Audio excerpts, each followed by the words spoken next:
Because I feel like sometimes I come across like I have this real air of confidence, and in some ways I do, but in other ways I'm just like really broken inside. That's a topic for a video. But honestly, I will have body dysmorphia for the rest of my life, and it's not just about my weight, it's about so many other things, so many other features, and now aging. Yeah, I just thought, there's no problem. I'm just really healthy and just really into working out. And I've realized that my autism actually contributed very negatively to my ED. Girls with autism are apparently more prone to EDs, and the way that my brain functions and the way that I can fixate on things really took things to another level. So I got Botox several years ago, and I think I had, managed to move on from the body dysmorphia that I had of my body, maybe even my nose, and I moved on to my crow's feet and just how horrible it was that I was aging, because gross. And I was in an esthetician's clinic's office because I would go there to get laser facials, which themselves are very invasive. I mean, if you had seen me after getting one of these laser facials or microneedling, I guess the laser facials, well, some of them were very invasive. Like, my face would just be like beet red. After the microneedling, there's blood on your face. So it is very intense, and that is also kind of anti-aging stuff. But anyway, I was asking, was this going to help like around my eyes? And they said no, because it's so intense that you can't do it around your sensitive eye area. So they offered me some deal on Botox, and I was like, oh God, no, like that sounds too intense and invasive and whatever. And they were like, no, it only lasts for 3 months. So if you don't like it, then it'll wear off. And I was like, oh, okay. So I went for it. I was devastated. I guess I must have gotten too much or something, but I just felt like I could not emote at all from my eyes. I filmed a video at that time, and I remember just being like, I cannot post this. I won't tell you which video it was. But I was like, I can't post this, like, people are gonna notice. But I was also really worried about what my partner would think, because we had not been dating for that long, but I was absolutely head over heels for him, and he is a comrade, he's an anti-capitalist, a proletarian feminist, just fantastic politics, and I thought that he was just gonna think I was so vain and ridiculous and insecure, and that's not, what I wanted to project. Because I feel like sometimes I come across like I have this real air of confidence, and in some ways I do, but in other ways I'm just like really broken inside.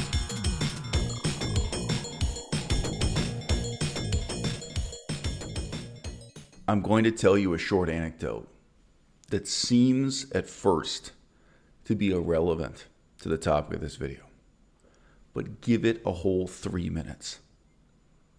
It's profoundly relevant to what the real issue is, what the real problem is with Mexie's approach, not just to this topic, but to politics, to philosophy, to life. And it's a problem millions of people struggle with every day, their whole lives long, young and old.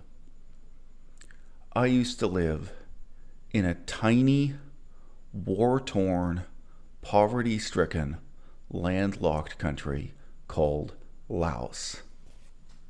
Was a communist country. The Lao People's Democratic Republic. Nothing democratic about it, let me tell you.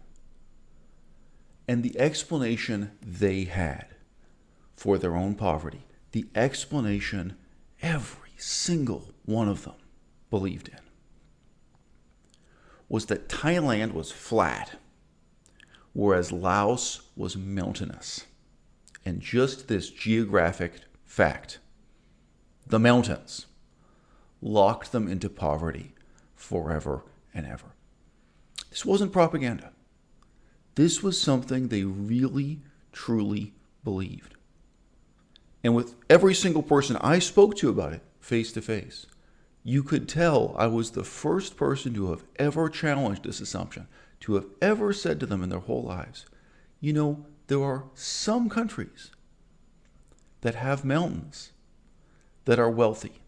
And there are some countries where the mountainous area is the wealthiest part of the country, not the lowlands, not the flat land in this way. no one had ever challenged them. No one had ever pointed out to them that Switzerland and Luxembourg are among the wealthiest countries in the world. No one had challenged this logic, which they had. They had internalized. You know what I mean? Like this kind of left-wing verbiage about internalizing oppression. You know, it was something they really lived with as a belief that shaped their view of the world. And if you just challenge them to think through, can you come up with some examples of countries that have no mountains, that are quite flat, and that nevertheless are locked in poverty? And can you think of some countries that are mountainous and that are wealthy and successful? Can we start to think about what the challenges really are? Can we start to overcome this thought-arresting cliche? When you're talking about gender roles, when you're talking about sexuality, when you're talking about body image, when you're talking about oppression, are these problems unique to heterosexual women? Can we say that some of the same problems are experienced by heterosexual men? Can we say that some of the same problems are experienced by gay men?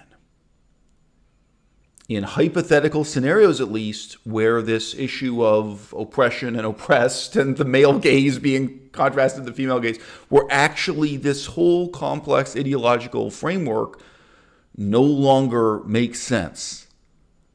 And yet there are gay men and there are straight women who struggle with the same problems. If you can start to challenge your own presuppositions in this way, when you blame things on straight white men, or when you blame things on capitalism,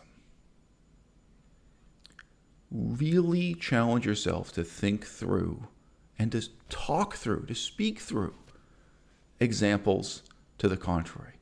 Do some of the same problems exist amongst women? Do some of the same problems exist in African countries where the vast majority of people are black? Do some of the same problems exist in non-capitalist societies? If you're blaming capitalism, whether you think back many centuries to feudalism, whether you think of examples of feudalism that exist in the world today, or whether you think of communist societies, it's so easy to blame your poverty on the mountains because you can see them every day.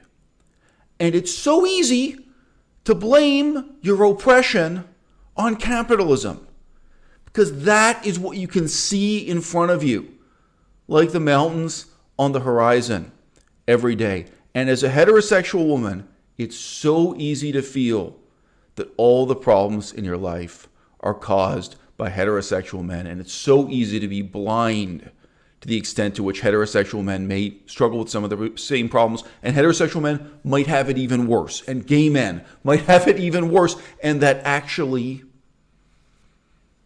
what you're doing is pointing at the mountains on the horizon, and you're imagining a relationship of cause and effect.